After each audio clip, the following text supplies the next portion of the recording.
Buenos días, tardes o noches a todos y gracias por estar una vez más en su programa Hablemos de Leyes.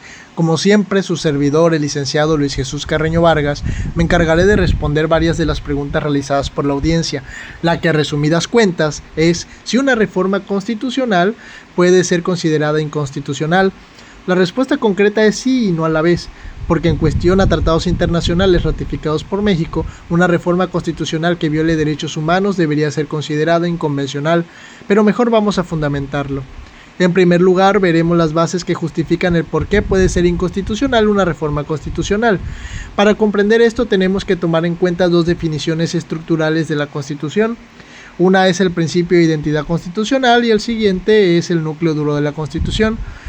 En estas definiciones podemos observar 1. La forma de gobierno, democracia y representación, 2. La división de poderes y 3. Los derechos humanos. En este sentido, si una reforma intenta eliminar o vaciar de contenido esos principios, podría considerarse inválida. Ahora bien, ¿cómo podemos fundamentar esto? Como tal, no hay ningún artículo que nos clasifique algún medio de control para la propia Constitución, pero si esta misma al reformarse viola su identidad constitucional y su núcleo duro, se podría realizar una construcción jurídica basada en varios elementos: principio pro persona, jerarquía de derechos humanos, artículo primero constitucional, supremacía constitucional y tratados internacionales, artículo 133, el principio de constitución rígida con límites implícitos, artículo 40 y 135 de la antes citada, división de poderes como límite material, artículo 49. Esto podríamos utilizarlo como una clase de control de reformas constitucionales o un control judicial directo, control de límites materiales, que como tal no se encuentra dentro de nuestra Constitución. Sin embargo, sí existe doctrina constitucional de la Suprema Corte de Justicia de la Nación, siendo que en el caso Ley Bonilla del 2020, la Corte sostuvo que existen límites materiales al poder de reforma cuando se afecta la esencia democrática.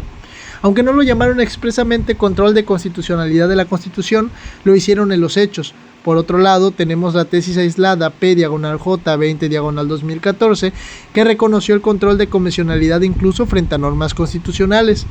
En conclusión de este primer tópico, el control de reformas constitucionales puede sostenerse en la obligación del artículo primero, en la supremacía conjunta de la Constitución y los tratados internacionales del artículo 133 y en la existencia de principios fundamentales implícitos como la democracia y la división de poderes, que están inmersos en los artículos 40 y 49 de la Constitución, lo que haría posible la inconstitucionalidad de una reforma a la Carta Magna.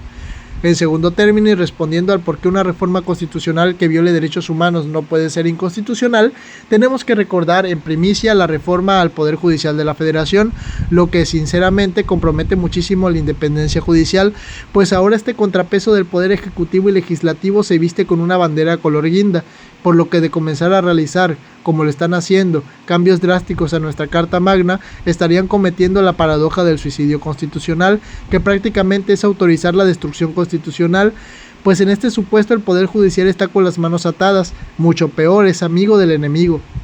Tomando en cuenta de esto, no habría recurso alguno en el país con el que se pueda atacar una reforma constitucional que violente derechos democráticos o humanos, pues el escudo que tendría la Corte para no entrar en su revisión es que el control de la constitucionalidad de la Constitución no se encuentra regulado expresamente en la misma.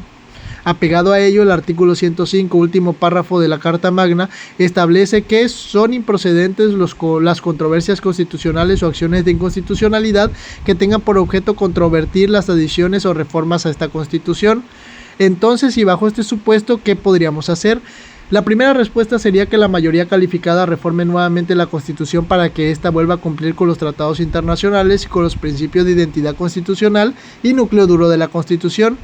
Y de no ser así, al ser este poder en su mayoría color guinda, la segunda respuesta sería que después de que esta reforma violadora de derechos humanos realizada en la Constitución violente o transgreda por primera vez los derechos humanos de una o más personas, estos deben promover un control de convencionalidad y agotar todas las instancias pertinentes hasta llegar a la Corte Interamericana de Derechos Humanos, quien, en su caso, declarará que la reforma viola la Convención Americana de Derechos Humanos y ordenará al Estado mexicano que adecúe o reforme nuevamente la Constitución.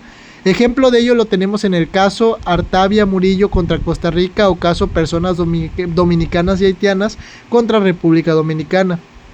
En conclusión, una reforma constitucional que restrinja o elimine injustificadamente derechos humanos no puede considerarse válida, pues contraviene tanto el principio de supremacía material de la Constitución como las obligaciones internacionales del Estado. En consecuencia, puede y debe ser sometida a un control de convencionalidad por la Corte Interamericana, lo que, además de declararla inválida, la convertiría en una reforma inconvencional. Bueno, espero que esta respuesta haya aclarado todas sus dudas. Nos vemos.